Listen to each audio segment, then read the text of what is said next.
ছি। আরে, ওটা আবার কি জিনিস যে ওটা সার্ভিসিং করা লাগছে? এরি, ওটা হলো ডুপ্লিকেটের মেশিন, ওটা সার্ভিসিং করা হচ্ছে। আরে, ডুপ্লিকেটের মেশিন মানে কোলন মেশিন নাকি? হ্যাঁ, আরে হ্যাঁ স্পাইডার, এটা সেই কোলন মেশিন।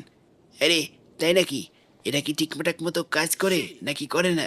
আরে হ্যাঁ হ্যাঁ, এটা তো ঠিকঠাক মতোই কাজ করে। একটু সমস্যা হয়েছিল, তাই সেটা ঠিক করছিলাম। তারপরে আর টেস্ট করিনি যে ঠিক মতো চলছে কিনা। আরে, বলো কি? তাহলে তুমি জানো না? তাহলে এক কাজ করি, আমি এই মেশিনটার মধ্যে ঢুকে যাই। তুমি এবার মেশিনটা চালু করো, দেখি কি হয়। আরে স্পাইডি, তুমি তো অনেকগুলো কোলন হয়ে যাবে। আরে, ব্যাপার না, তুমি পরে আমাকে ঠিকঠাক করে খুঁজে বের করো। ঠিক আছে, তুমি যা বলছো তাই হবে।